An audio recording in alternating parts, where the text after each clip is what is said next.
je asalaamaaleykum. bi ma la fekkee rari tere nga ma yaay Asiisa coro bay bi ma ñëwee rari tere. waaw asalaamaaleykum mbokk yi maa ngi ziar bu baax di leen bëgg di wax tamit ndeysaan ñëw nañ ci waxtu bi noonu ñëw tamit bëgg a jàkkaarloo leen ci émission mag bi di émission Ndongo Lo ba faw émission Ndongo Lo ba faw nag chaque dimanche lay faral di am fii ci studio Bëgg Ndongo TV international di synchronisé ak chaîne mag bi di chaîne wu Bëgg Ndongo TV international la chaîne télévision autrement de Ndongo Lo kon ñu dem. moom mooy yaay Abdoul Aziz on ne nous fait applaudissement les tabac ak suuf ne. waaw mu ne ko mbokk bul sonné di bëggee Papa Sène Thial Demba Sène Demba Italie di ko bëggee wax di bëggee waa. bay dem ak wax gi benn looy. di bëggee gars yi bu baax a baax Papa Sène Thial Demba Sène comme dugg nga rek partagé man dem ñëwaat partagé maa ngi ñëw kan laay seeni Ousseyn mais gars yi tey émission bi du yomb de partagé leen ma dem ñëwaat Bëgg Ndongo international waaw coro bay coro coro rabi mami chamba bebe bachan yo coro bay yayu Aziz me pasa que la coro bay.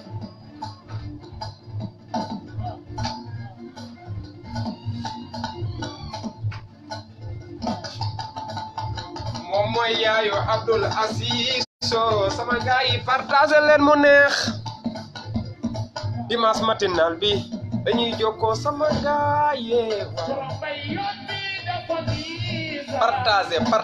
partagé séddale partagé gars yi séddale leen séddoo Papa Sène waaw gars yi partagé leen di bëgg gars yi baax a baax tey nag cette émission la muy émission Ndongo Lo ba faw di am tous les dimanches lay faral di am fii ci studio Bëgg Ndongo TV international di synchronisé ak YouTube bi di Bëgg Ndongo TV international mu bëgg na gars yi ngeen du ngeen partagé Mame Cheikh maa lay bëggee Mame Cheikh Anta maa lay bëggee baax a baax sama copain mais tey partagé leen séddale seen xarit Bëgg Ndongo l'international bi la tey ma ñëw tamit di defal émission bi émission mag bi di émission Ndongo Lo ba faw émission Ndongo Lo faw nag chaque dimanche lay faral di am ak ñan ak Bëgg Ndongo ak axlu Ndongo Lo beeg waa ñëpp ak ñi Bëgg Ndongo Lo yëpp Sène Thial Demba Sène Papa Sène comme ni ma la ko waxee rek soo ma bëggee woo bëgg a jokkoo ak man mën ngaa jokkoo boo ma woowee ci WhatsApp bi rek ñu jokkoo wala nga woo ma sama MSN si ñu jokkoo incha allah tey moom yaa ma gën a xam kon partagé leen séddale séddoo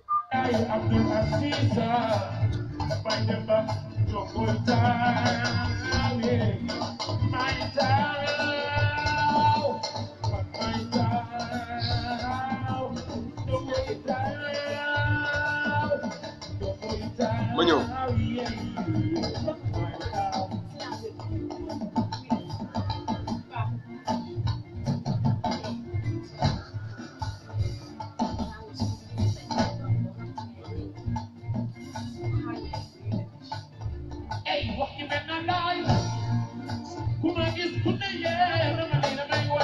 bëgg sama gars yi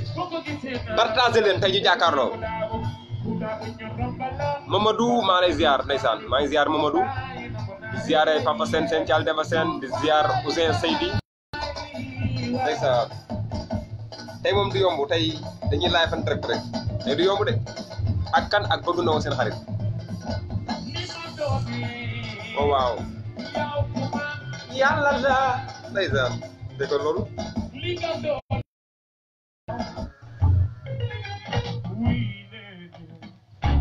ñu dem Pikine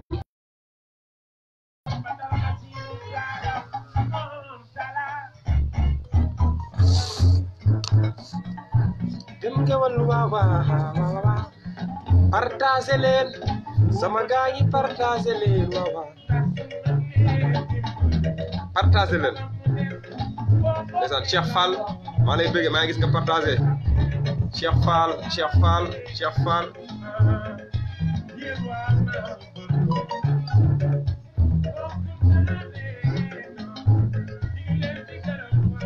waa jibi borom Mbour maa lay may dédicace maa lay gis nii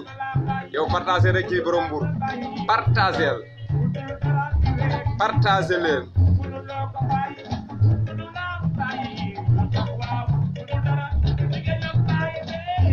waaw waa VIP maam Cheikh maa ngi lay fan rek kaay leen ngeen partagé waaye partagé leen bu ko mel ne waa VIP maa ngi seen El Hadj Sadio Ndar ci kaw muy enregistré ndeysaan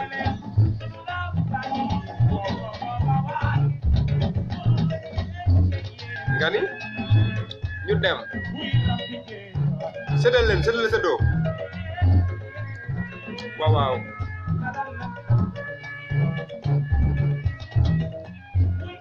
mu ni ko nii demee saa su nekk tous les dimanches ak Bëgg Ndongo seen xarit seen doomu ndey di Bëgg Ndongo l'international bi di waxtu bi ndeysaan chaque dimanche nii demee rek ci émission bu mag bi di émission Ndongo Lo ba faaw di synchroniser ak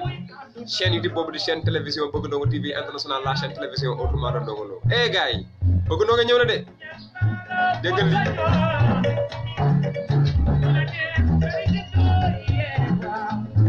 ku sañoon fu la neex ngay juddoo waa seen Thial Demba Sène maa ngi ñëw jox la sa son loolu du dara Bëgg Ndongo ngi ñëw jox la sa son seen Thial Demba Sène chéri Mame Diarra partagé gisaguma la nga partagé Papa Sène partagé yé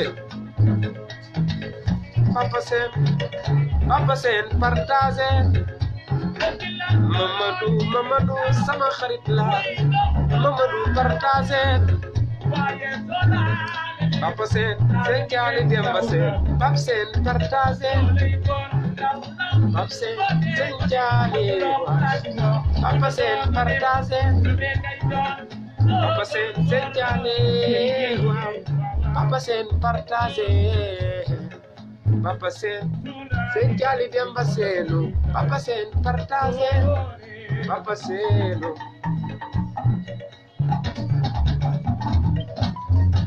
kay Ndongo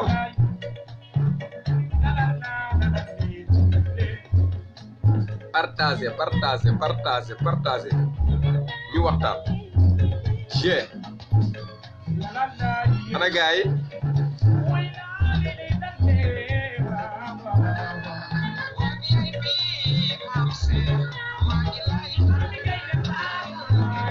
waa gars yi maa ngi jégalu nag wax dëgg fa yàlla maa ngi jégalu parce que vraiment xam nga rek damaa nekk live nii en direct nii wax dëgg fa yàlla gis naa El Hadj Sadio Ndar tamit di def benn annonce loolu am solo ci programme bi mais incha allah maa ngi ñëw soo paree live rek daa dugg ci groupe bi ñëw déglu programme bi jaajëf Diagne Naar président maa lay ziar di ziar Mbaye Thiam Mame Cheikh Niang ñëpp daal maa ngi ñëw di retour jégalu gars yi nag damaa nekk live bi maa ngi jégalu baax a baax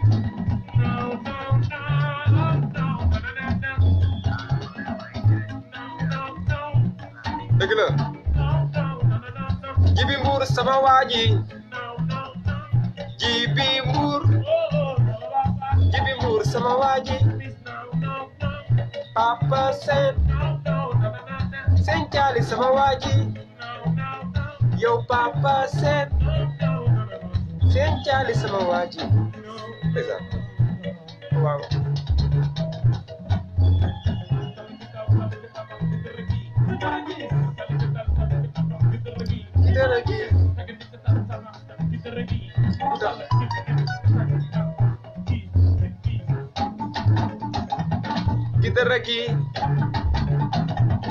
Kidaragi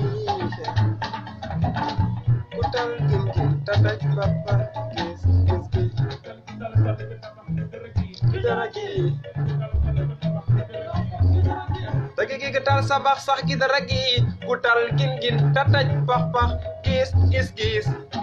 mu ni ka bul sonn dama koy may waa groupe fii ak fee yëpp tons gi di Mbaye Fall yaa ngi ci biir Baye Massamba Diop yaa ngi ci biir yéen a ngi en direct live en direct ak Bëgg Ndongo fii ci studio Bëgg Ndongo TV international la chaîne télévision autrement de Ndongo Lo mais ana Max tons gi di Mbaye Fall yaa ngi ci biir waa groupe fii ak fee live en direct ak kan ak Bëgg Ndongo di leen bëggee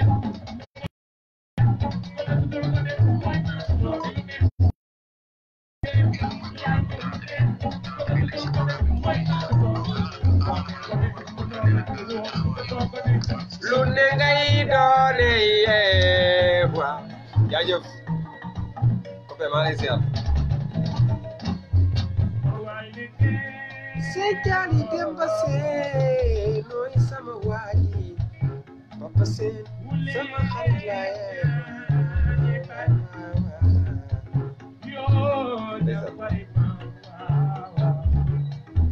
mais gars yi partagé leen séddale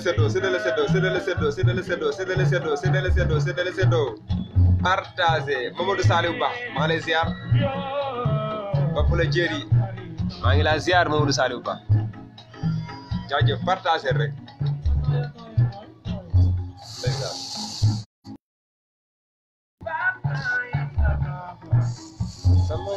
sama gaay dama leen a bëgg waawa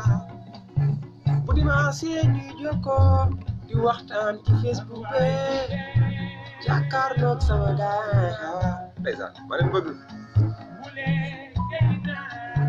gaya jëm xarima ana Papa Sène mi ngi doon toog ndeysaan Sëñ Thiali mais Sëñ Thiali pare maa ngi bëgg waat gars yi rek di wax tamit yéen a ngi fii ci studio bi live en direct di ci tamit nekk ci page Facebook gu Bëgg Ndongo l'international bi di ci synchroniser ak chaîne YouTube bu mag a mag boobu di Bëgg Ndongo TV international la chaîne télévision autrement de Ndongo Lo may xamal tamit ni gars yi tey moom macha allah dama ubbi bu mu jokkookaay yi pour tamit gën leen yëwanal gën leen jàppandal tamit jokkoo bi tey ku ma bëgg a woo rek pour bokk ci émission bi mën nga maa woo ci 77 421 39 114 ma jël la en direct ñu waxtaan nga wax loo xam ci émission bi ak tamit yaa ma gën a xam mooy loolu instant bii nag tàmbali ko damay door a ubbi ne def échauffement lii nag mooy échauffement bi parce que émission bu dee tàmbali première partie bi échauffement lay nekk deuxième partie bi ñu waxtaan ci wàllu Sénégal wax tamit ci wàllu Covid 19 bi tamit ak moytu beeg muslu beeg lépp ñu waxtaan ci mais képp ku bëgg a jokkoo ak man rek mën nga ma oo sama WhatsApp mu ngi nii macha allah ma wuyu la ñu jokkoo waxtaan suñu biir wala nga oo ma sama MSN ñu waxtaan waaw kon gars yi ñu doxal ba si kanam ak kanam maa ngi seen Papa Sène mais gars yi nag ku dugg pour affaire yi neex ku dugg rek partager joxal ñeneen ñi pour xamal ñeneen ñi nekk tamit ni émission bi tàmbali na kon ñu dem.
jaajëf waaw Papa Sène lay doon mun ma partage naa ko doomu ndey waaw loolu la partager rek mu jëm ca kaw a kaw a kaw jaajëf Papa Sène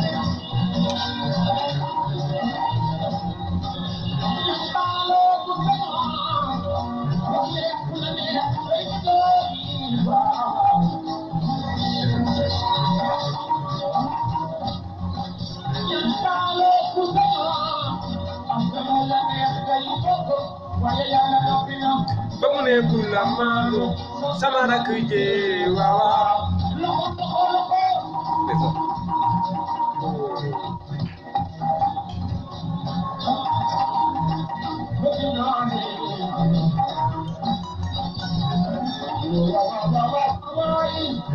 Papa Sène partager Papa Sène partage Papa Sène partager Papa Sène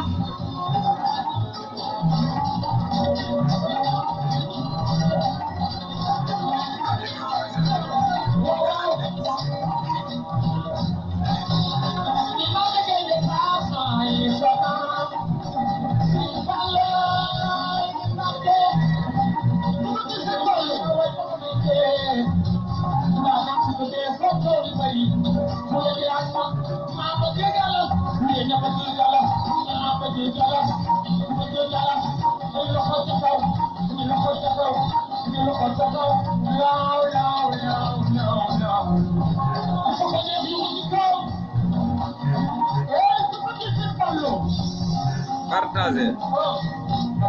jaajëf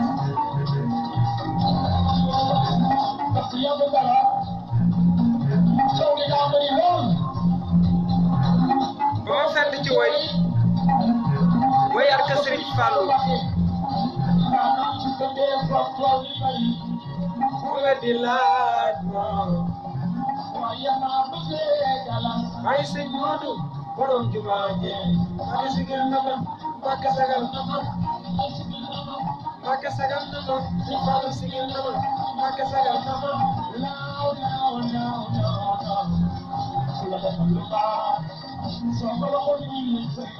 nan la jabone waaw kay dal ta kita ba ta beta di da ta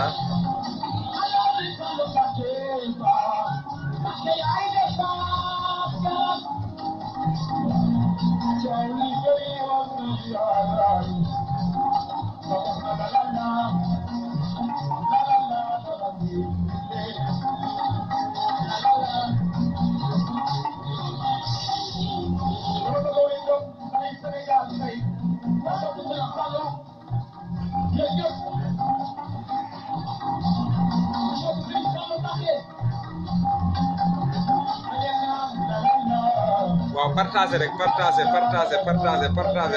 de waaw nag ndeysaan maa ngi bëgg bu baax a baax gars yi di bëgg waat gars yi bu baax a baax nag ndeysaan tamit dañuy bu bëgg a dëgg ba dëgg foofu la da ko bëggee demal toog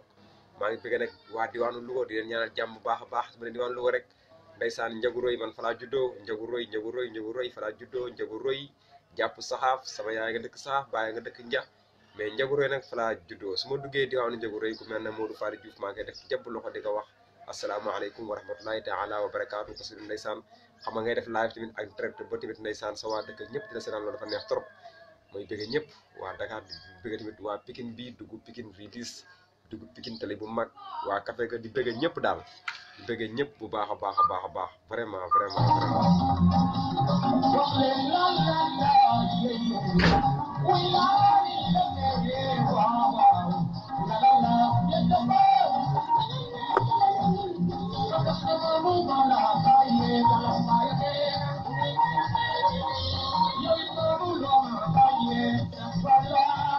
waaw un grand monsieur la sil nag ci online bi muy Cheikh Diagne Naar maa lay bëggee di la wax kaay naan ataaya Cheikh Diagne Naar maa lay bëggee bu baax a baax di la bëggee li wax yaa ngi ci biir live fan direct bi ndeysaan gis naa tamit ndeysaan ci VIP même sa ñaar famille yi ngay def annonce di yëgal gars yi tamit ak di sensibiliser vraiment man sax maa ngi nekk live mais maa ngi duggoon ci groupe bi xam naa xaw ma nu mu demee exactement mais après suma paree live dinaa dugg teewlu affaire yi déglu bu baax a baax ma lay bëggee El Hadji Cheikh Diagne Naar borom Mauritania di la bëggee bu baax a baax di la wax Diagne Naar partagé la Khadim Fall maa lay nuyu bu baax a baax maa lay gis ci online maa lay nuyu di bëggee tamit Diagne Naar yow partagé bu baax a baax partagé séddoo bëggee bu baax a baax Baye Diagne Naar jaajëf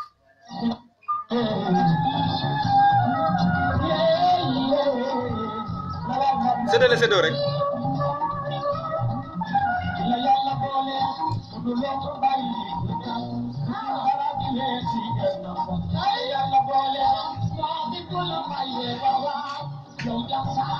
way neen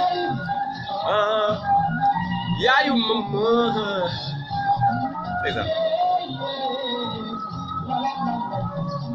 waaw mu ne ko bul sonn à l'instant nii nag ñu ngi suñu émission di tamit nekk suñu première partie bi lan la ñu ngi ubbee nii échauffement malagante gars yi xaar gars yi ñëw ci online bi pour bu gars yi ñëwee par benn ñëw ba daje nag ñu mën a toog nag ëstan bàyyen temps bi waxtaan suñu biir waaw ku ne xam na tamit ndeysaan Covid-19 bi sonal nit ñi trop parce que tamit ndeysaan nit ñi bëggoon a dellu Modou ñi bëggoon tamit sama genre yi bëgg a jóge fii Dakar dem sa village sa dëkk muy Louga muy tamit mon village natal di Njagu Roy nga xam ne moom laa am moom laay titre moom laay safoo Amérique sax Njagu Roy moo ma ko dàqal parce que nonga loo nee na loo am loo riis loo am tur bu mu la tax bu mu la cuq daal ba tax tamit fàttal la fi nga doon man nag fa ma doon fa ma bokk sama papa bokk fa sama yaay bokk fa mooy Njagu Roy di ko teewal bu baax a baax Njagu Roy fa laa juddoo fa laa yaroo Njagu Roy entre Nja ak Saxaaf di bëggee bu baax a baax waa Njagu Roy di bëggee tamit waa Saxaaf parce que tey ndeysaan avant ma def live dañu ma oote dafa ne ma bëgg ndongo man leen naam ñu ne ma ba def live ñu ngi nekk fii si Nja di la seetaan di la bëggee ma leen di bëggee bu baax a baax waa Njagu Roy sama waa village mon village natal di bëggee ñëpp di bëggee nag waa diwaanu Fass Mbao su ma nee diwaanu Fass Mbao rek dama naan coow nag dugg biir Pikine dem ko ñoom seeni fay ko ñoom yéen dem tamit Ridis café ga fekk fa ay ñoom Pako Dia fekk fa tamit gars yi ñëpp daal waa Pikine Ridis waa café ga di leen bëgg bu baax a baax di dugg Pikine nag tali yëpp rawat na tali Icotaf tali ri ñëpp daal waaw di leen bëgg bu baax a baax waa buntu Pikine ñëpp di bëgg ñëpp di wax tamit yéen ci online di ma suivre mu leen di bëgg bu baax a baax parce que Ndongo Lo ji neex na trop mais vraiment tamit il faut tamit ñuy jàkkaarloo di waxante dëgg di waxtaan suñu biir di xool tamit lu ñuy jëmale ca kaw ca kanam parce que bëgg Ndongo Lo International dafa ñëwoon fekk wàllu animation ay ça va bien na mën naa la nangam sangam lii jaxase mélancé foo kafre caaxaan la fekkoon ci animation bi ma jël loolu teg na de côté jël animation bi xam nga ni lii kat war nañ ko mën a jël def ko tamit loo xam si message boo xam dañ koy waxtaanee kon di bàyyi xel loolu nag mënul paas bi di émission bu mag a mag bi Ndongo Lo ba faw émission Ndongo Lo ba faw nag émission la boo xam si tamit émission buy conscientiser la maanaam buy yee doomu aadama bi loolu la ba tax na tamit première partie moom dañuy plané échauffé wu comme ni teg Ndongo Lo yi plané happy karang mais deuxième partie bi si kanam ak kanam daanu ko indil may bëgg nag le grand maestro l'ambassadeur Ndongo Lo muy El Hadji Cheikh Diagne Naar di bëgg tamit Sène Thial Demba Sène Chéri Mame Diarra borom Italie di ko bëgg bu baax a baax di bëgg tamit Khadim Fall di bëgg ñëpp ñu ñuy suivre daal ñu leen di bëgg bu baax a baax di wax tamit xaar ma bàyyi leen ak Ndongo Lo yi mu mis ba si kanam ñu ñëw suñu deuxième partie waxtaan bu baax a baax vraiment may wax tamit bu mu jokkoo ki mu ngi nii Baye Diagne Naar bu dee da ngaa bëgg a dugg mën nga ma oo sama WhatsApp boo woowee sama WhatsApp par appel dinaa la jël fii sama WhatsApp mbaa nga woo ma par MSN appel ma jël la fii nga dugg ci émission parce que tamit yaakaar naa macha allah borom xel bu gudd te rafet nga macha allah war nga am sa contribution ak loo indi ci émission bi di bëgg gars yi baax a baax di wax ni quand c'est important c'est sur la chaîne télévision Bëgg Ndongo TV International la chaîne télévision autrement de Ndongo Lo kon gars yi ñu dem.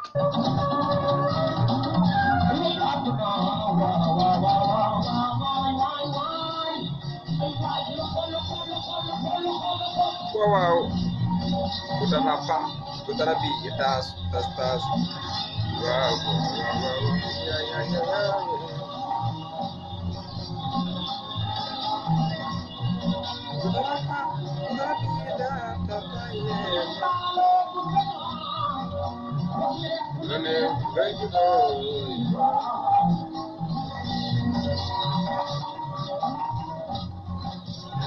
Cheikh Anta ziar naa la maa ngi lay gis ci online bi Cheikh Anta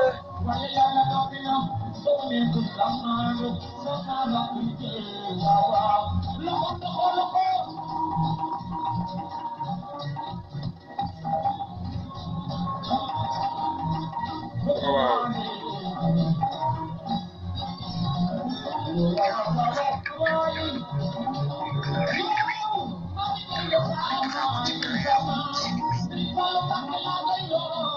Chikalas, we kalas,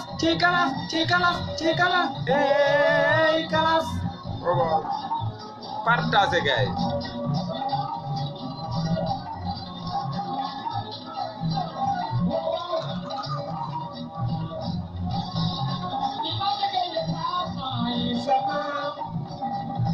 Guys, water leen. Ma jël leen en direct. Diagne kuy laajal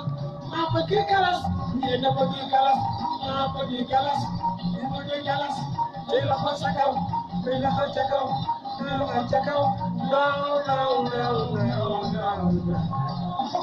tey Ndongo mu yéeme Baye Diagne Naar wooteel direct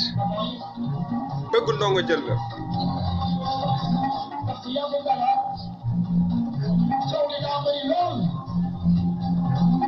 ba ma fekk ci woy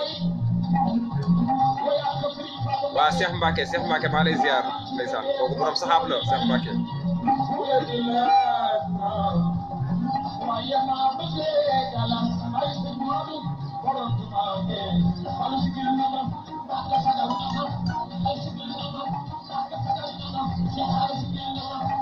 sagal mama no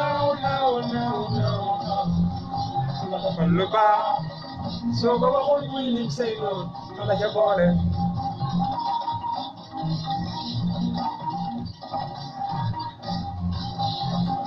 Alaaji Fallu Mbàkke nga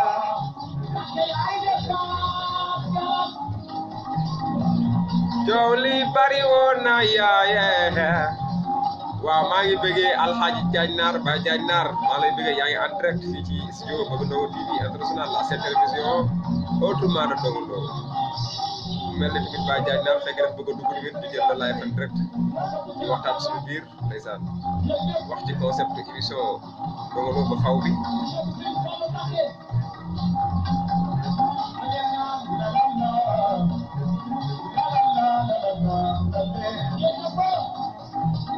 ndeysaan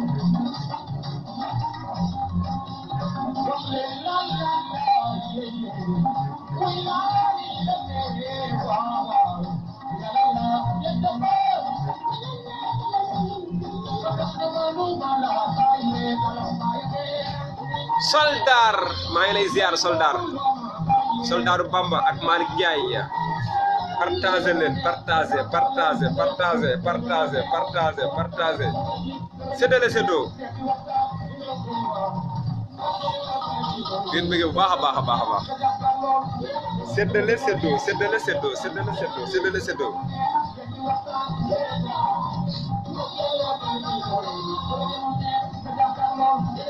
Malick Ndiaye maa lay ziar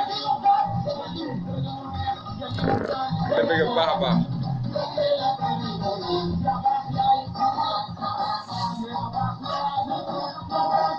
waaw waxal loolu ca kaw man maay borom jaguroy fa laa juddoo de jaguroy laay tiitaroo jaguroy laa fa laay tiitaroo waaw fa la baay juddoo fa la yaay juddoo fa la baay juddoo fa la yaay juddoo fa la juddoo jaguroy moo ma gënal Amérique ndeysaan relanti Ndongo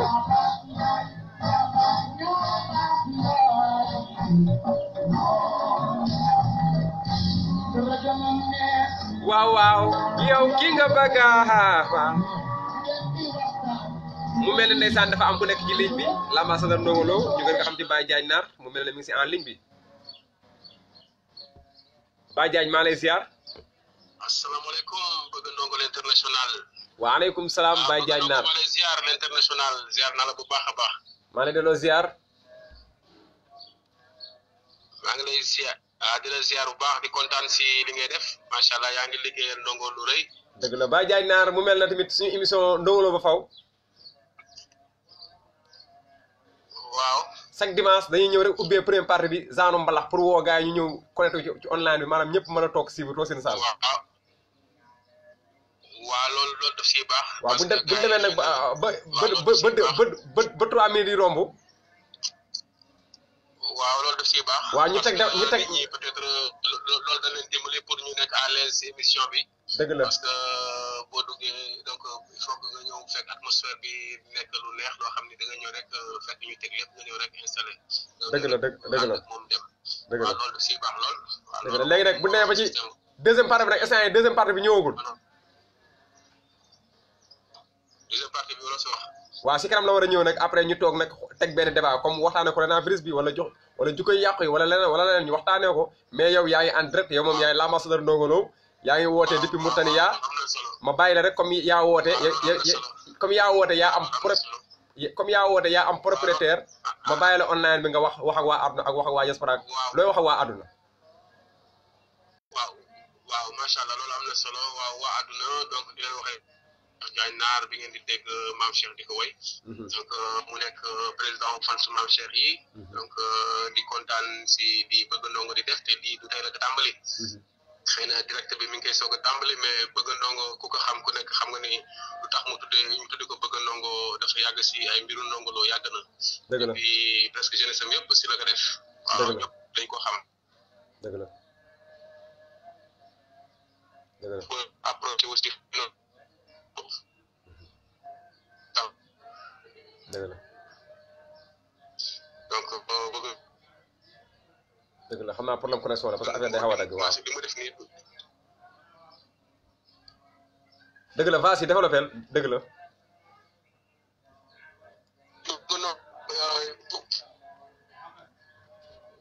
te bëgg Ndongo li muy def nii teel a tàmbali mais li muy def lii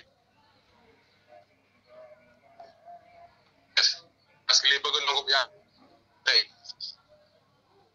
dëgg la macha allah kenn amul fayam.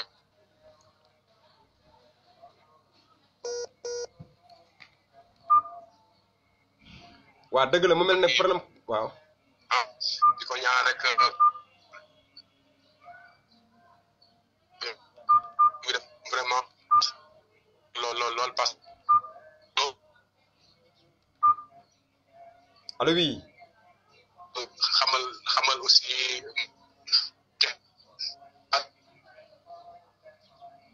dëgg la. li nga si xam loolu loolu ko bëgg xam parce que moom mën nañu wax ni. waa xam naa Baye Diagne mooy bëgg ndongo moom moo war a nekkal loolu. dëgg la.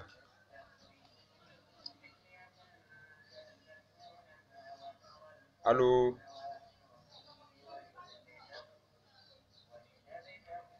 xam naa connexion mooy xaw a daw xaaral ma rappelé la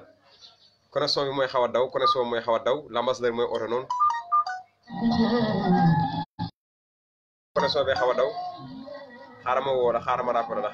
la connexion bi xaw a daw mais gars yi ku dugg na partagé paa bi cubbu allo oui yaa ngi en direct waa développé mën ngaa wax rek développé macha allah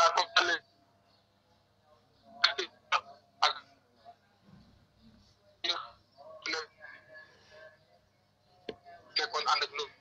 bëggoon daan ànd ak ñëpp. léegi garaaw Baye Diagne Naar allo waaw Baye Diagne Naar kon bu la neexee tamit li nga war a woote nii mën nga ma kaa vocal def ko benn vocal rek ma teg ko en direct sa contribution def ko vocal dégg nga sa contribution def ko vocal nga envoyé ma teg ko en direct waa dëgg la tamit ndeysaan xam nga connexion Sénégal moom neexul tamit temps yaa ma gën a xam coronavirus bi daa far jàpp lépp bu far jàppale connexion ba di wax ni coronavirus dégage yàlla suñu borom fi musul ci coronavirus bu baax a baax yàlla suñu borom musul ci coronavirus bu baax a baax mais gars yi mën ngeen def comme ça naan rek képp ku ci woote tamit connexion bi di am problème mën nga ma am vocal mën ngaa xool li nga bëgg a contribuer yëpp ak li nga bëgg a tamit ni nga gisee émission bi yëpp mën ngaa xool tamit nga xool sa comprendre nga xool ni ngay participer nga vocal ma ko boo nga vocal rek ma teg ko nii jàll ko en direct sa contribution xam naa Baye Diagne Naar si kanam dana ma vocal nii vocalam wax ma ni muy contribuer lépp après ma teg ko en direct xam naa mooy gën mën ngeen ma vocal seen ay contribution rek mooy gën quoi waaw vraiment soo ma vocalee sa contribution rek ma teg ko nii en direct xam naa mooy gën a gaaw mooy gën a leer sax nga wax ni nga gisee yëpp parce que tamit émission bi émission mag a mag la mi émission Ndongo Lo ba faw te yaakaar naa képp kuy fas Ndongo Lo war ngaa mën a taxaw tamit wax si nan nga gisee émission Ndongo Lo ba faw bi noo ko gisee parce que chaque dimanche lay faral di am fii ci studio Bëgg Ndongo TV International la chaîne télévision autrement de Ndongo Lo di ci synchroniser ak Bëgg Ndongo TV International la chaîne télévision autrement télé bi raw télé bi jiitu xam naa tamit képp ku bëgg a contribuer rek boo ma envoyé par vocal WhatsApp ma jàll ko en direct man nga ne Bëgg Ndongo gisee naa émission bi nii ak nii Bëgg Ndongo defal lii ak laa Bëgg Ndongo yokkal lii ak laa boo ma ko vocalé par WhatsApp rek xam naa mooy gën a gaaw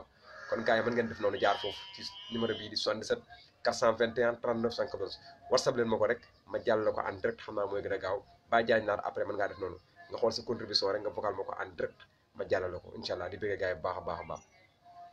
Malick Ndiaye maa lay ziar yaa ngi nii delloo ziar man ñoom rek laa dëkk waa dëgg la nit da ngay fonk sa dëkk man njaguree laa dëkk fa laa juddoo fa laa yoroo njaguree lay tiitaroo moom laa am moom laa xam moom laay bëggee Amérique yaa sax këru Amérique sax nja moom ko gënal lu ma mën a am njala wax dëgg fa yàlla Amérique ak fu raw Amérique sax ak fu ne sax waxuma la Dakaaru Njaay de mais Amérique boo fa demee naa nii njaguree moom a gënal Amérique parce que noonu da ngaa wax loo mën a doon loo mën a am bul fàtte fa nga dëkk nit amul loolu fa mu dëkk te ko fàtte la falkat sa fole ko day yomb te ndeysaan dëkk nja dafa neex man njaguree laa dëkk nja saxaaf entre ñaar dëkk yooyu sama yaa ngi dëkk saxaaf maa nga dëkk nja njaguree macha allah jàmm janga nja ëttu nga yéen di bëgg gars yi baax tey jii ci bëccëg maa bi dama waa njawoo ni ma Bëgg Ndongo man leen naam ñun ma dañ lay suivre vraiment man leen incha allah yéenay borom émission bi parce que Bëgg Ndongo doomu njaguree la du doomu Fass Mbao vraiment tamit Pikine bi gis nga dafa neex rek ñu nekk tamit ay fas Ndongo Lo yàgg Pikine bi waaw yaa ma gën a xam Ndakaaru kenn dëkku fi mais njaguree laay tiitaroo njaguree laa am njaguree laa xam njaguree laa miin di bëgg gars yi baax a baax je suis vraiment un villageois je suis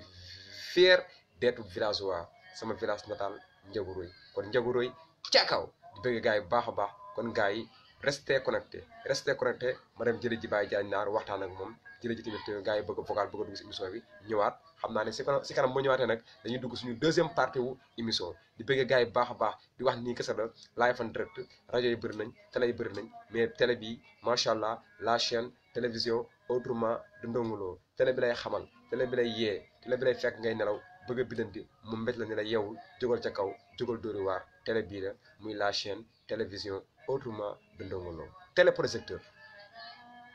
luy loolu maanaam télé bi nga xam ne tamit ndeysaan day fekk fu lëndëm mu dóor projecteur yi leeral ba mu leer nañ télé bii kese la mooy télé chargé d'émission dëggal jubal leeral ba mu leer toujours copier mais jamais égal c'est la chaîne télévision bëgg Ndongo TV international tons ji di Mbaye Fall maa lay ziar di la bëgg di dem ba diwaanu France dina def jàbb loxo di la ziar bu baax a baax yow ak Baye ma Samba Diop ma leen di ziar ak Max laa yoon di Faramare Oumy Waly yi borom Moutaria maa lay bëggee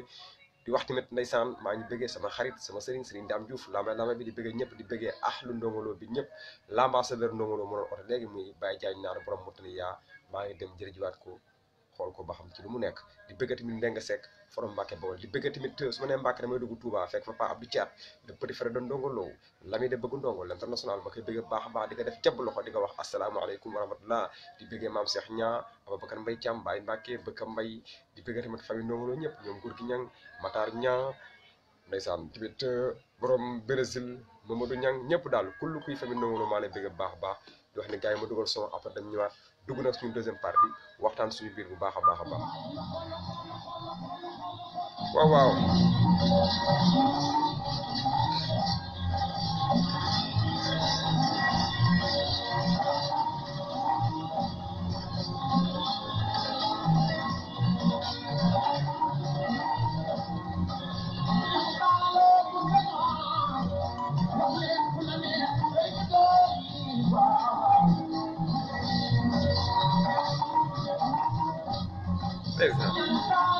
Modou Asta Ndiaye maa lay ziar Babi Thioub Babi Assou sama rakk je waaw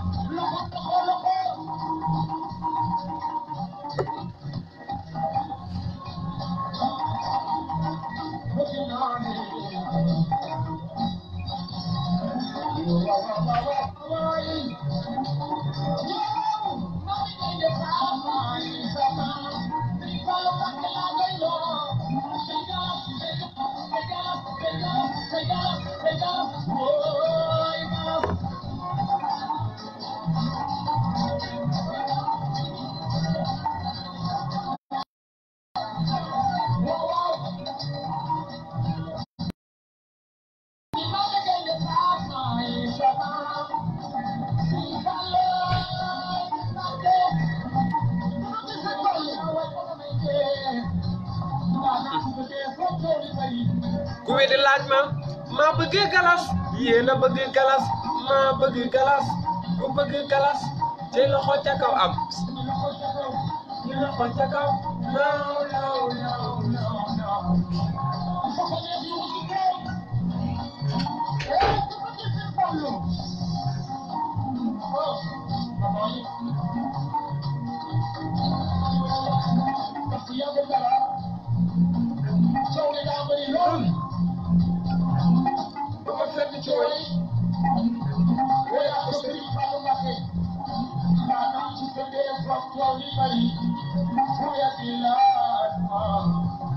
waaye ma bëgg galas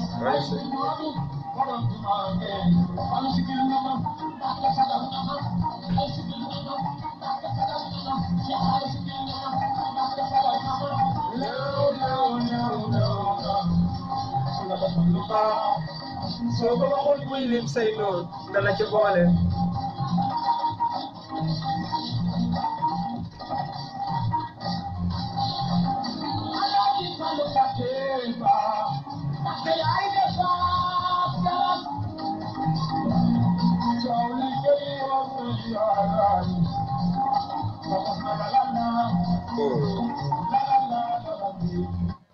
waaw maa ngi ziar de sama sëriñ Dame Diouf laa maa lay bëgge de par sëñ Fall maa lay bëgge bu baax a baax sama sëriñ sama xarit ndeysaan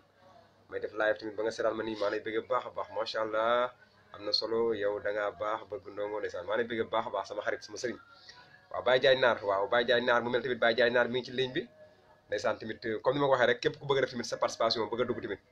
vraiment boo ma vocalé naa ko teg waaye tamit Serigne Dame Diouf Lamé Lamé bëgg naa tamit sa participation trop si émission bi waaw su ma ko mënee vocal tamit dina baax trop wax dëgg fa yàlla tamit parce que yow moom kenn nga si ñun yow moom yaay lépp Ndongo Lo wax dëgg fa yàlla yow moom amal jàmm rek waaw amal jàmm bu baax a baax a baax a baax yow moom yaay lépp Ndongo Lo wax dëgg fa yàlla kon ñu ànd déglu Diagne Naar rek ci contribution si émission bi. waaw asalaamaaleykum bëgg ndongo waaw jëm naa la woo si direct bi mais direct bi dafa am problème réseau moo tax mu coupé. waaw li ma bëgg a wax si émission bi rek mooy que dama koy rafetlu parce que lii moom vraiment amuñu sa fay waaw yow moom fan su Ndongo Lo yi amuñu sa fay te lii du tey nga ko tàmbali xëy na direct bi tey la mais li ngay liggéey si Ndongo Lo yow moom lii ngay def nii da nga ko miin la loo xam la. waaw li ngay def li nii moom da nga siy nekk à l'aise parce que du tey nga ko tàmbali man bi mu la xamee ak léegi ëpp na fukki at waaw léegi sax bientôt 15 ans bi ñu xamante te si lii laa la xam balaa may xam sax lan ngay liggéey lii laa njëkk a xam si li ngay def waaw pour man sax yow li xëy na si famille Ndongo Lo nga bokk wala nga nekkoon benn fan sa boo xam ne Ndongo moo ko yar wala dara parce que dama gis rek nga biir na bëgg Ndongo te mas ma la gis lenn lu dul si mbiru Ndongo Lo donc boobu balaa ma lay xam pour man da nga nekk koo xam ne Ndongo moo ko yar mais après bi ñu xamante si laay soog a xam ne yow vraiment fan sa nga woon rek ba mel si ni nga si mel nii donc li ngay def lii tey du loo xam ni yow vraiment dafa ñëw tey rek gën si la nii tey non lii yàgg nga si bu baax a baax ñu bëri si YouTube lañ la xam si la ñu amee sa numéro téléphone contacté la ba mbir yi egg si ba fu mu egg si tey nii donc li ma bëgg mooy fans yëpp ñu jéem a ñëw si émission bi di participer di woote di joxe seen xalaat ñu gën ko améliorer parce que lii dañ ko war a yaatal waaw Ndongo Lo ba faw moom waaw incha allah ba faw rek Ndongo Lo moom ba léegi ça fait 15 ans bi mu fi jógee tey mais ba tey heure boo ko déglu day mel na comme li ngay déglu ni nii tey la gën a nekk actualité donc te loolu day continuer di dem moo tax ñu tudde ko ba faw émission bi day continuer ba faw parce que lépp lu Ndongo woy rek day ànd ak àdduna di dem du ma sa xew yi donc li ngay def macha allah bëgg Ndongo man aw ma lu ma si wax loolu di kontaan si rek te incha allah bés bu ñu amatee xalaat buñ si dolli rek ñu dolli ko si mais pour le moment macha allah yaa ngi si yoon wa la ñaan rek bon vent et puis ñoo ngi si gannaaw incha allah di la taxaw di woo fans yëpp ñëw dugg si émission bi képp koo xam ni seqoon nga ak Ndongo Lo jàmm te Ndongo Lo seqoon ak yow lu rafet nga ñëw jàpp si waa groupe jàmm fans Ndongo Lo yi daan dem di soirée di seetaan ak ñëpp ak ay xaritam ak ay dëkkandoom ak ñëpp ñoo xam ni xamante woon ak Ndongo seqoon ak moom jàmm et tout lañ ñëw jàpp si émission bi voilà par na ay nit yoo xam ne ay nit Ndongo Lo woon ñu ngi si dëkk bi ba léegi te war nañu mën a topp kóllëre boobu di yëngu si lépp lu ñu dégg lu jëm si Ndongo rek war nañ si yëngatu parce que au moins seq nañ ak Ndongo jàmm te Ndongo Lo au moins bu doon benn seconde sax Ndongo Lo bégal na leen ko donc aw mënuma si dolli kontaan rek waaw suñ ko toppee du jeex ziar naa la bëgg Ndongo kontaan si yow waaw émission bi ba faw rek incha allah ñoo ngi si gannaaw jaajëf Baye Diagne ñu jaajëf bu baax a baax waaw maam Cheikh aussi mënuñu wax te duñ ko wax maam Cheikh bi nga xam ne moo bokk ak Ndongo Lo ndey ak bàyyi nekk rakam donc moom mi nga xam ne tey moo jël relève bi ñu koy ñaanal rek incha allah mu am réussite waaw ñu ngi si gannaawam ñun ñëpp di ko taxaw incha allah di ko puus mu jëm kanam incha allah yàlla taxaw amin waaw Diagne Naar ñu lay bëgg baax a baax vraiment tamit sa contribution am na solo trop vraiment tamit sa contribution am na trop ndeysaan képp ku bëgg dugg si émission mën nga ma woo sama WhatsApp rek 77 421 39 114 wala tamit nga envoyé vocal WhatsApp rek boo ma envoyé vocal tamit dinaa ko teg nii jàll ko en direct ci kaw a kaw di bëgg na suñu Serigne Dame Diouf Lamé Lamé bi ma koy jox rek mos sëñ Fallou bi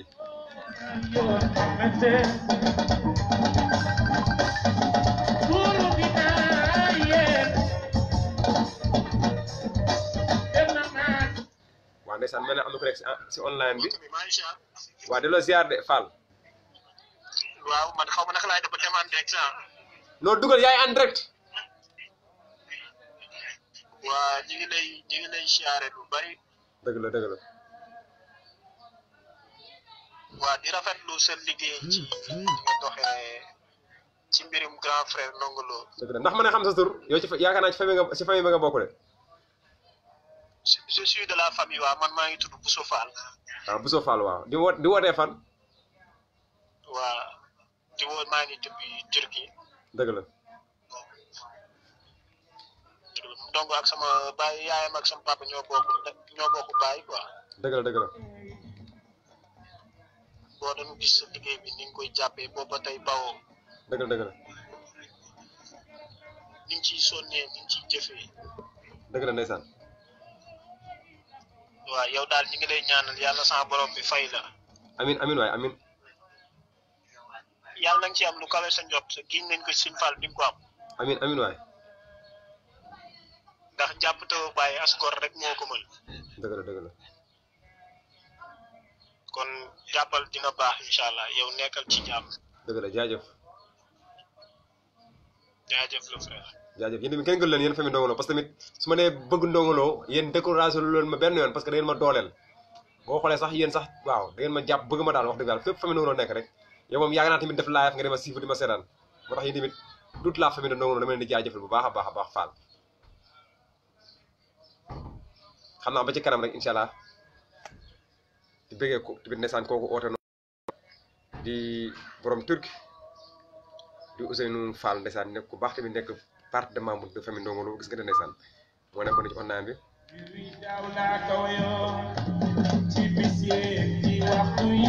waaw bare tamit may bëgg suñu sëriñ Sëriñ Dame Diouf lama bi xam naa tamit bu ñu jógee fii tamit si kanam tuuti day ñëw tamit dugg suñu deuxième partie mais avant ñu dugg suñu deuxième partie tamit gars yi comme ni ma ko waxee rek ku bëgg a woote rek mën ngaa woote boo ma wootee par comme ni Fall duggee nii léegi Ousseynou Fall duggee nii léegi boo ma woowee ci MSN bi ma wuyu la nga ooma ci WhatsApp bi tamit ma jël la bu la neex tamit nga envoyé ma sa vocal rek ma kii la quoi ma teg vocal bi en direct teg sa participation Ousmane Diouf maa lay ziar di mag ci Papa Diouf di la bëgg bu baax a baax di la wax yow amal jàmm yéen ni tamit ci live en direct bëgg Ndongo TV international la chaîne télévision autrement de Ndongo Lo di synchroniser ak page sama page Facebook di bëgg ñëpp sama Serigne Dame Diouf lama bi macha allah bi ngi ci online di seetaan ma koy bëgg baax a baax di ko def jàpp loxo fa mu nekk di ko wax asalaamaaleykum wa rahmatullahi taala wa barakaatu lambaay ñaari yoon wax dëgg fi yàlla tamit yow lépp yow la yow moom su ma la gisee sax su may wax ci Ndongo Lo bëgg sax waaw damay gën a am fit lambaay bi yow amal jàmm bu baax a baax a baax da ngaa baax parce que tamit ndeysaan gis nga ñun tamit mun naa wax ne Ndongo Lo moo tax nga jàpp ñu vraiment tamit bëggal ñu sa bopp wax dëgg yàlla jàpp ñu trop yow moom amuñu sa fay di wax yow guddal fan rek Serigne Dame Diouf lambaay bi lambaay ñaari yoon jëlal li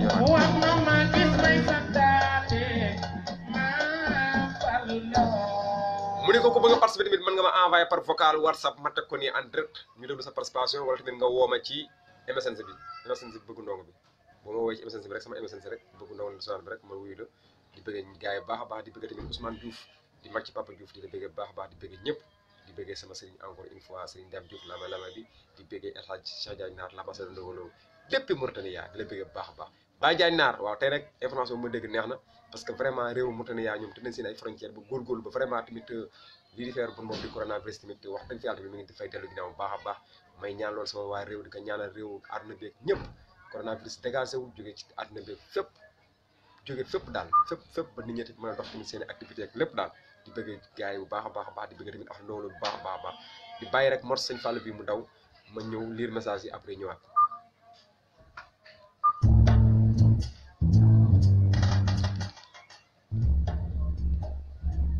wala ma dugg Pikine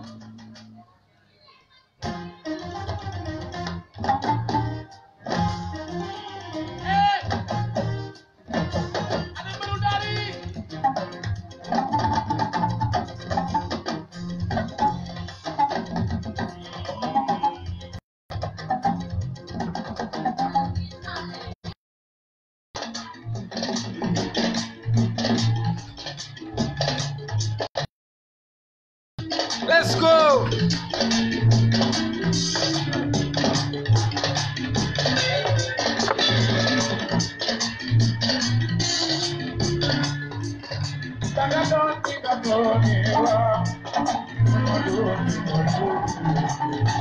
Ibra Babou partagel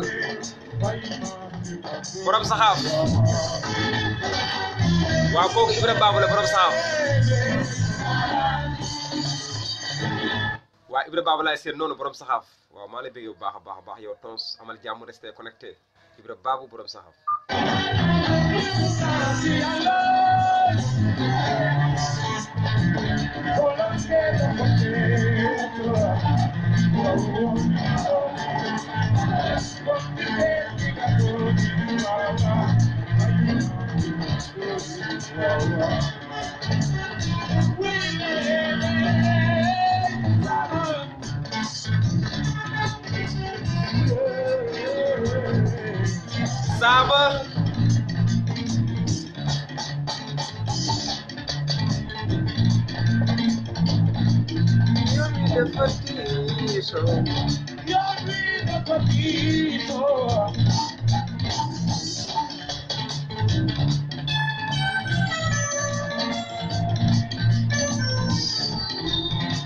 Motos mana sih artinya siapa?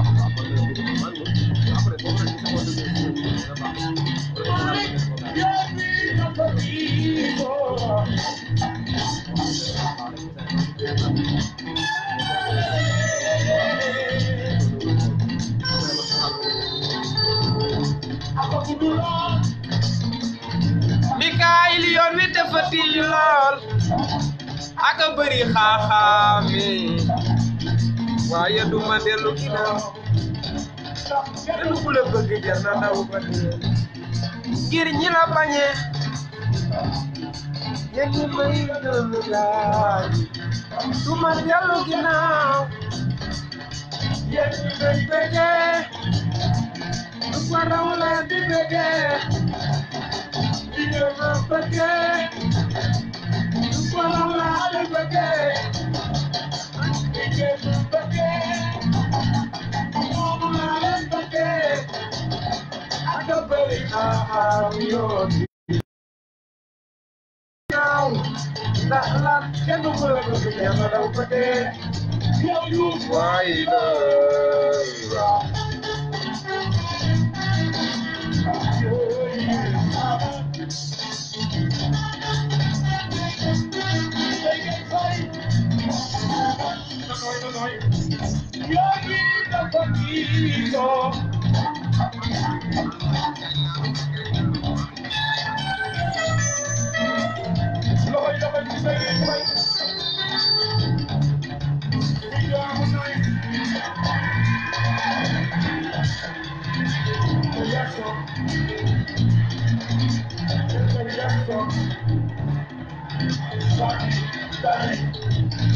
Yàlla bu sa dara saay waaw mu ni ko bul sor ni demee saa su nekk tous les dimanches live en direct fii ci studio Bëgg Ndongo TV international la chaîne télévision autrement de Ndongo Lo ndeysaan kaay waaw Dembel kaay ndong ndong waaw ndong ndong ndong ndong mu ni ko bul sonn tous les dimanches ni demee saa su nekk fii ci studio Bëgg Ndongo TV international la chaîne télévision autrement de Ndongo Lo di ci synchronisé ak page Facebook live en direct de tàng day neex à l'instant ni ñu ci première émission bi ci première partie bi si kanam tuuti ñëw ci deuxième partie bi di bëgg ñëpp baax a baax suñu sëriñ si ndam bi la may bi di bëgg ñëpp waaw gaay ndol ndol gaay mu ne ko yéene ngi live en direct ak kan ak Bëgg Ndongo l'international quand c'est important c'est sur la chaîne YouTube Bëgg Ndongo TV international la chaîne télévision autrement de Ndongo Lo Malick Ndiaye maa lay bëggee borom ñoom rek waaw ndeysaan ñoom rek fii ñoom rek fee ñoom rek jakaw mu ne du ma fàtte tamit ndeysaan wiiri wiiri dugg diwaanu Louga jaar ba Jaguroy sama dëkk Jaguroy laa am sama dëkk di ko dugg di wax asalaamaaleykum wa rahmatulah waa Ndiabour jaar ko jóge saxaaf nuyu waa saxaaf bu baax a baax di leen jaajëfal yéen a ngi laay fas rek fii ci page Facebook bëgg ndongo l'international di nuyu nag suñu sëriñ Dame Diouf lambaay bi lambaay international lambaay ñaari yoon ma koy bëgg bu baax a baax di nuyu Ousmane Diouf di mag ci Papa Diouf di ko bëggee ñu jot Baye Diagne Naar El Hadji Cheikh Diagne Naar l'ambassadeur ndongo bu baax a baax bëgg ñëpp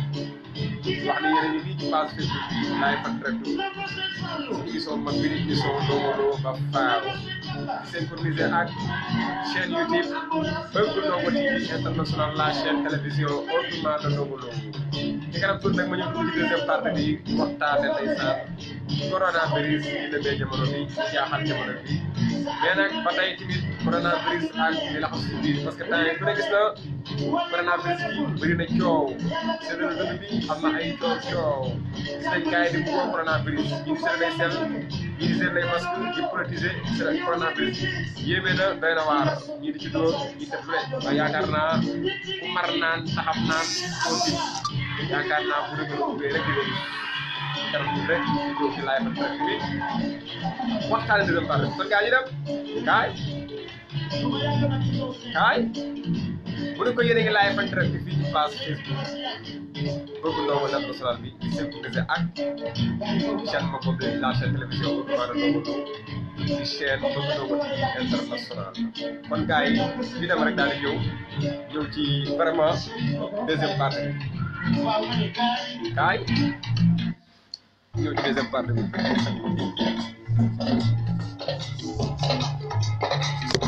ñu ñëw ci deuxième partie bi vraiment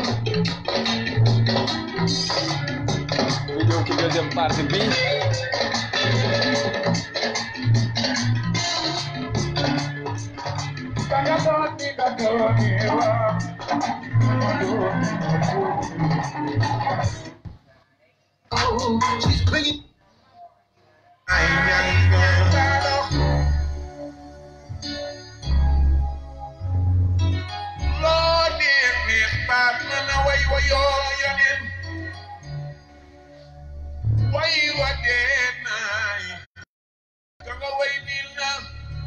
waaw mbokki waa Sénégal mbokki waa aduna à l'instant nañ ñu suñu deuxième partie wu émission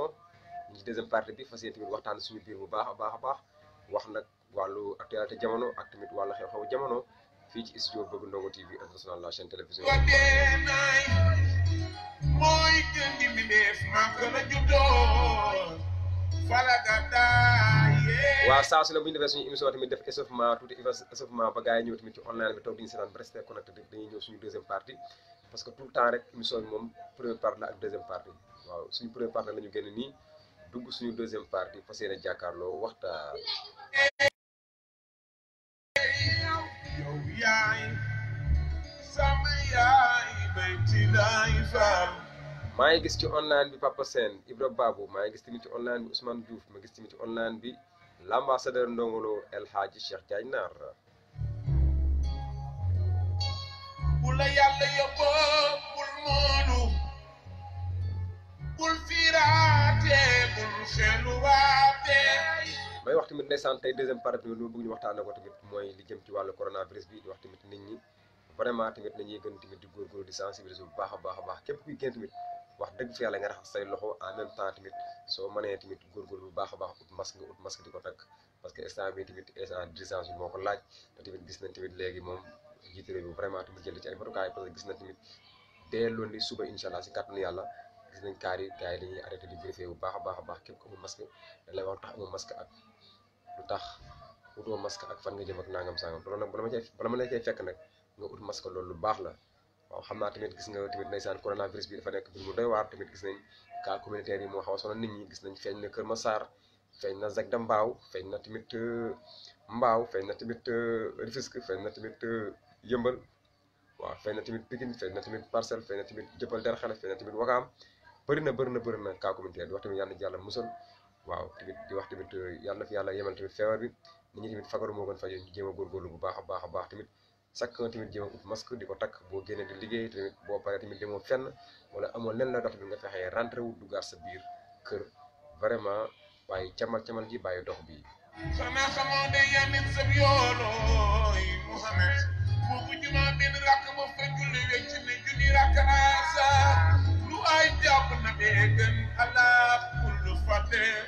daawoo fat la woo yeneen waaw yow yaay maa ngi ñaan ci yàlla bay ci lay faar salaamaaleykum la yàlla yóbboo bul noonu bul firaate xanaa xamuloo loolu day wàññi si sab yoone boobu dimaa benn rakk bu fa julli wecci ne julli rakkaasa nabi xam na weer wañaar waa Makka bañ ñi diin mu dox loo garab ga waa Makka bañ ñi diin mu wax loo mbatt ma waa Makka bañ ñi diin too yow yaay mare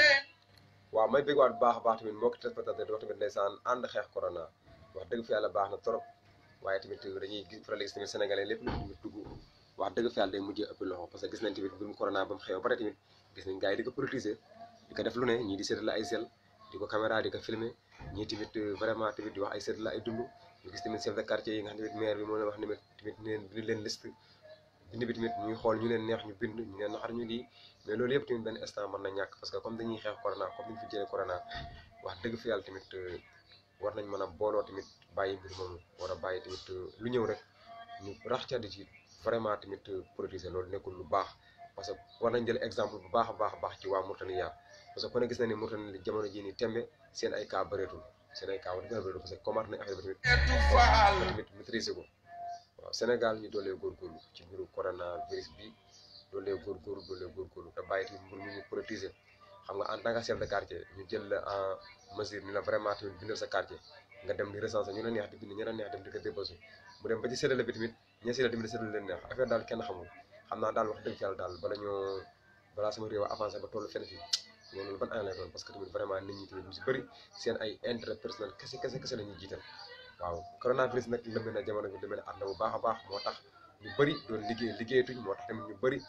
ñu dëgër fi leen ak yeneen mais tamit yàlla yàlla saafara lépp moom laay ñaanal Sénégal di ko ñaanal waa àdduna ñëpp di bëggee tamit les fas di nangu loolu di bëggee ñëpp tey nag xam nga animation moom neex na trop musique këndëng waaye tamit dafa war a ànd ak digle ak yeete ak waxtaan suñu biir coronavirus yàlla nañ ci yàlla musal bu baax a baax di wax ne gars yi fagoor leen bu baax a baax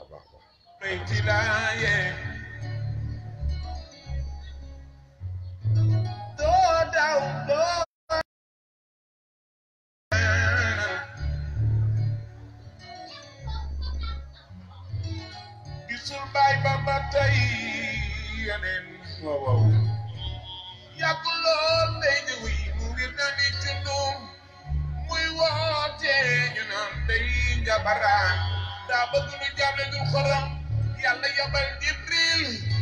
leetal ba ñu daw Quraan nu xar dënn ba tabal ci moom ak mooñ gàddaay dem Medina suuf sa moom ak dox looloo waral Medina ndox ma moom ak naan looloo waral Medina tàndar ma jaa gën a neex yow yaay sama yaay booy ñaanal Ababakar Mbay Sadiq Ousmane Aliyu nooy moo jëngoon jàmm jinne ya Umar Noduloo Bilaal moskate Bilaal ma mboole ku dibli jàll ko Makka doo tooñ Umaroo Ousmane Aliyu Mbay Sadiq Ousmane saaba yeneen ñaange waaw sakk nag dafa war a takk nag ndeysaan maskam parce que lii daa am solo boo dee génn takk ko wax dëgg fa yàlla tamit bu dee da nga yor doomu jàngoro ji mu nekk si yow tamit wax dëgg fa yàlla tamit dina la permettre doo ko wàll keneen ko yor tamit wax dëgg fa yàlla tamit dana ko permettre tamit mu protéger la ba du la ko wàll ak tamit di laver les mains di wax tamit jàngoro ji man ji di coronavirus yàlla ci yàlla musal bu baax a baax si ñëpp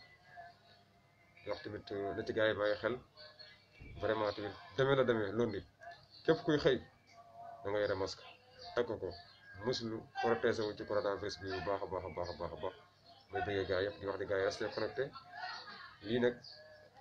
parenthèse bu ndaw la woon ci biir émission bi may def sensibilisation pour coronavirus parce que ku ne xam ne ni coronavirus la mel ne dëkk bi la mel ne jamono ma ñëw nag tàggatoo si kanam tuuti ak benn morceau ndongo après tëjee ko bëggee ñëpp bëggee gaa yëpp bëggee tamit téléspectateur yëpp di wax ne kontaan naa si yéen jaajëf jaajëf jaajëf. yow yaay maa ngi ñaan ci yàlla yaay bay ci laay faal sama baat di wax ni stop corona stop corona stop corona yàlla nañu yàlla musal ci corona yàlla na yàlla tamit dégager réew mi lépp ci corona di wax tamit vraiment tamit ren ku ne gis na tamit mbir yi yéeme na day na waar gis na tamit élèves yi jàngatuñ waaye tamit yéeme na daal wax dëgg fi yàlla tamit mu mbas moom tamit yàlla moo ko wàccee waaw day na waar daal di wax tamit nag gars yi gën a fagaru rek gën a góorgóorlu rek di raxas loxo yi ak saabu boobu set wecc di takk tamit masque yi ñu toll waaw di ci góorgóorlu bu baax a baax daal di ci góorgóorlu bu baax a baax yàlla baax na te tamit damay lancer appel tamit mooy nañ bàyyi di politiser mbir mi di joxe ay gel ak masque di ci politiser di ci dóor nit ñi ak dund ci kaw nit ñi dañ bàyyi loolu mooy bëggee gars yi bu baax a baax a baax kon ñu dem. neex bi dinaa ci way yoneen sama baat bu neex bi dinaa ci way yoneen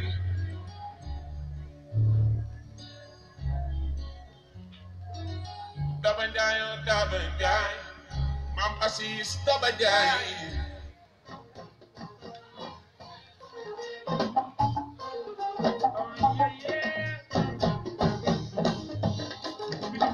damay ñëw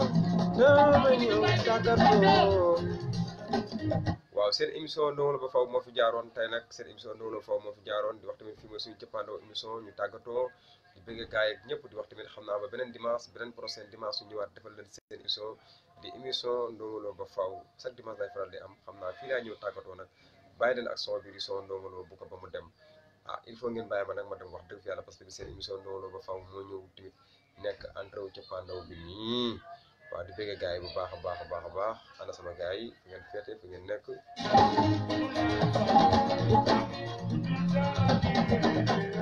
mënuma leen bàyyi mënu leen ma bàyyi waaw waaw budul dara di bëgg Ndongo TV waaw télé bi la ñuy dajee bëgg Ndongo TV waaw woo yee du ma leen bàyyi waaw waaw waaw te yàlla boole mënuloo ko bàyyi budul dara te yàlla boole mënuloo ko bàyyi budul dara ngeen bàyyi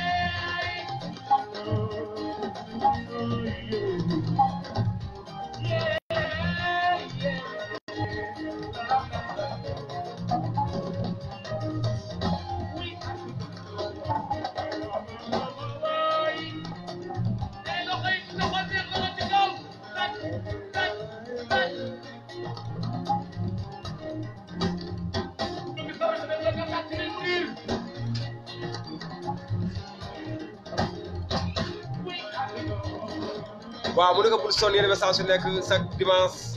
émission Ndongo Lo ba faw à l'instant ñu suñu cappaandaw émission di jeexal rek di tàggatoo ak morceau Ndongo Lo bu mu woyee rakam di mënuma laa bàyyi mënuloo ma bàyyi et à l'instant yi suñu émission may dem ba diwaanu Maroc fekk fa Ginzo préfet di ko wax asalaamaaleykum wa rahmatulahi taala wa barakaatu di waa Maroc yaa bi yëpp waa VIP maa ngi di bëggee di wax tamit à la prochaine fois kaay développé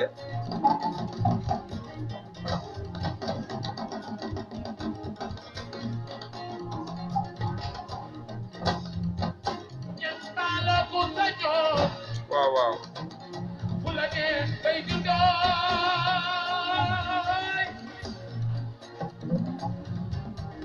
waaw bi ba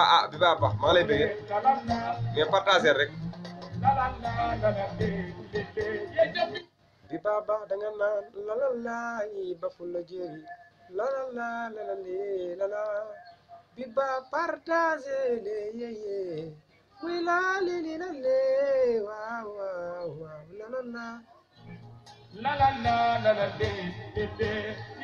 waaw mu ne ko bi ba baax mu mel ne tamit ndeysaan yaa ngi dugg à l'instant ne ñu suñu jëppaandoo émission fas yéene tàggatoo parce que tamit ndeysaan vraiment tamit message bi woon jàlle macha allah jàll na tey tamit ndeysaan tamit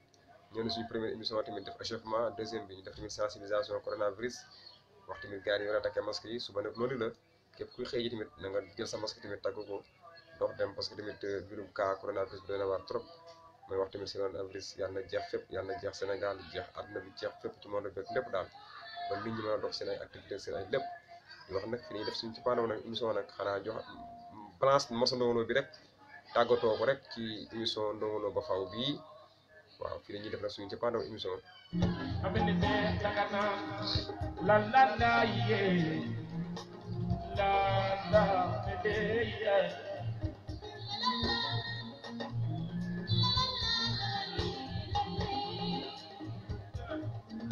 ku bëgg sarak loxoy waay amini be la de ye la de ye baba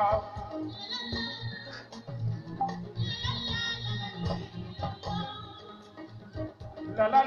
ye ñëpp la de ye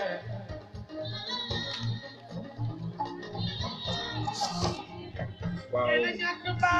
mbokki Sénégal mbokki àdduna mbokki waa monde beeg fépp may wax tamit ndeysaan fii mooy suñu tàggatoo émission rek fii mooy suñu cappaandaw émission tey nag la woon dimanche ñu defal leen émission mag ne émission Ndongo Lo ba faw chaque dimanche nag lay faral di am xam naa ngeen ko ñu ko beneen dimanche rek ñu ñëw tamit defal leen seen émission muy émission Ndongo Lo ba faw xam naa ba beneen dimanche rek incha allah fi la ñuy tàggatoowee wax dëgg yàlla tamit mën a bàyyi waaye xam nga tamit lu neex lu doy dañ koy toog ba beneen yoon di wax tamit seen émission Ndongo Lo ba faw yéen ñëpp yéen a ngi ci biir lu bëgg Ndongo rek moo koy def yéen a ngi ci biir chaque dimanche lay faral di am yéen a ngi ci biir tamit ñoo leen bokk ci biir émission bi waaw am na nag benn groupe bu ma taxawal muy groupe staff bëgg Ndongo TV International muy tamit képp ku bëgg a liggéey si télé bi rek maa nga am émission maa nga am idée boo bëgg di teg si télé bi rek man ngaa ñëw intégré wu maa nga ñëw waxtu ñu wala si groupe boobu tamit ñu taxaw liggéey ci wàllu télé bi ku ci bëgg a taxaw rek pour liggéey ci rek moo xam fa nga nekk Amérique wala fu mën a toog vraiment tamit nga bëgg a liggéey ci télé bi rek soo ñëwee rek waaw mën naa la jox émission boo tourné vidéo après nga envoyé ko sans départ foo mën a nekk rek boo bëggee liggéey si télé bi rek comme man ni ma tourné émission rek yéen tamit bu fekkee am nga si idée rek mën nga koo indi teg ko boo tourné émission bu paree rek nga yónnee ma ko ma teg ko may bëgg na ñu fi jot a jaar di woote ñëpp di ci jiital nag ci nuyoo bi rek suñu sëriñ si ndaam bi lambaay bi di bëggee El Hadji Cheikh Diagne Naar woote na duggoon na léegi nii di bëggee tamit Ousseynou Fall nekk ba Turquie di bokk ci Ndongo Lo di jarbaat ci Ndongo Lo ma koy bëggee bu baax di bëgg ñëpp di wax ne seen émission Ndongo Lo ba faw mu ngi nii wax dëgg yàlla tamit bëgg Ndongo dafa wane rek les premiers pas nag mu passé man am naa benn émission muy émission Ndongo Lo ba faw chaque dimanche dinaa ko assuré di ko jéem a def mais muy bi baa baax muy ku mën a doon ku mujjee ñëw ku njëkk a ñëw ku mën a doon képp ku am émission maa nga am loo mën a teg muy genre idée wala émission wala moo xam ndaanaan ci biir këram wala tamit ndaanaan ci territoire wala ci bitti wala lu ma doon wala émission boo mën a def moo xam émission mbedd mi wala émission kër gi wala loo mën a def daal boo ko indee teg ko rek posé ma idée bi rek incha allah mën nga ko def boo ko defee tamit mën na ko pare envoyé vidéo bi ma koy jàllale ci chaîne YouTube bi parce que chaîne YouTube bi à l'instant du ay wax chaîne YouTube bëgg Ndongo TV International du di wax la jëf lu bare moom du ay wax man nag maa ngi si ci nekk depuis 2005 ba tey moom yaakaar naa 15 ans de télévision yaakaar naa xëy na sama liggéey moom xaw a tënk rek ba uma yenn temps yi en 100% mais maa ngi ci kaw maa ngi sur le terrain rek lépp mais wax tamit dafa koy lancé appel di ko lancé appel gars yi rek parce que groupe staff bëgg Ndongo boobu ña fa nekk ñu bëri tamit am na ay tamit participants yoo xam si vraiment tamit comme ni ma ko faral di waxee saa su ne rek ku ci bëgg émission rek wax ma koor gaa ngi ñëw sans débat ku ci def tamit émission loo xam si koor gi wala tamit émission nooy dina weeru koor yooyu yëpp ay idée la xam naa sax gars yi lañ ko pirate parce que man moom damay wax rek gars yi dañ jël idée di pirate rek def waaye yaakaar naa koor gaa ngi ñëw war ngeen mën a def ay émission nooy dundee sa koor yooyu yëpp war naa mën a am xam naa incha allah sax émission boobu sax mooy émission nooy dundee sa koor sax idée la bu ma teg pour koor gi ma di ko def mais xam naa tamit képp kuy koor tamit ndeysaan di nga ma ëpp jot rek war kaa mën a def rek soo ñëwee daanaka jot nga di ko def boo ko tunee ba pare nga yónnee ma ko muy émission nooy dundee sa koor waaw boobu bëgg naa kaa indi teg ko ci koor gi nga xam te ne da nga wàcc sur le terrain jël benn ndaanal wala wàcc sur le terrain koo mën a taseel moo xam dawal ko seret bi wala baana bi wala tamit processus bi nga jël ko interviewé ko ne ko nooy dundee sa koor ngeen waxtaan ci yaatal loolu émission la war naa mën a ñëw tamit jàll bëgg Ndongo TV International yooyu yëpp ay idée daal yoo xam télé baa ngi noonu télé bi du télé bëgg Ndongo kese képp ko am si biir ndeysaan am nga idée rek wala am nga tamit loo indi pour teg rek télé baa nga noonu waaw émission yi bëri na képp ku am émission kon maa bëgg noo am naa émission bëgg naa def nangam ak nangam mu jox la antenne télévision télé baa nga noonu soo tourné sa vidéo ba pare rek yónnee ma ko ma jàll la ko di bëgg gars yi baax a baax di bëgg tamit sama aaw buru kër maa ngi koy bëgg baax a baax ñu nga xam ci Astou Ndiaye borom kër daaw gay Maguette Ndeye Ndiaye maa ngi koy bëgg baax a baax a baax ndeysaan tey moo nekk ci technique bi di ko bëgg baax a baax di bëgg ñëpp di bëgg nag waa Ndiagourou sama dëkk maa leen bëgg baax a baax di wax ne guddi guddi lëlëm njax falaa dëkk léegi ndeysaan maa ngi jokkoo ak Modou Fallou Diouf borom njax di sama électricien di sama plombier bi maa ngi jokkoo ak moom léegi gis tamit fii ci online bu dëkk ñoom rek di ko wax Malick Ndiaye di la bëgg baax a baax di bëgg ñëpp di bëgg waa saxaaf bi maa ngi gën ci online bi ku mel ne Ibra Paw maa ngi gis online bi maa ngi koy bëgg baax a baax a baax wax ne nii nag parce que tamit lii dafa neex ngeen émission ba sa waa dëkk di la seetaan dafa neex trop te ñëpp ñu ngi ci online bi dama naan man bëgg ndongo international bi Ndiagourou moo ma gënal sax Amérique moo ma gënal fu ne ñun ay kaw-kaw lañu je suis fier d'être kaw-kaw un international kaw-kaw vraiment dëkk Ndiagourou nekk Louga nekk njàmbur à 100% may bëggee nag fii ma dëkk tamit muy waa Fass Mbao di bëggee tamit waa Pikine su ma nee waa Pikine rek damay dem ba café ga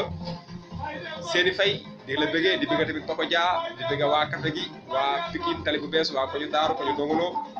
waa koñu cere di bëggee ñëpp di bëggee tamit fan su Ndongolo yeeg ak la Ndongolo beeg ñëpp rawatina maam Cheikh Ñaa sunu Ndongolo di bëggee tamit Pa Abdou Thiat Ababacar Mbaye Thiam maa lay bëggee borom marché di leen di bëggee tamit Pa Abdou Thiat le petit frère de Ndongolo Cheikh Diagne Naar waa groupe bi ak ñoom suñu xam ne kullu kon jaajëf gars yi ba beneen dimanche ci émission Ndongolo ba faaw jaajëf gars yi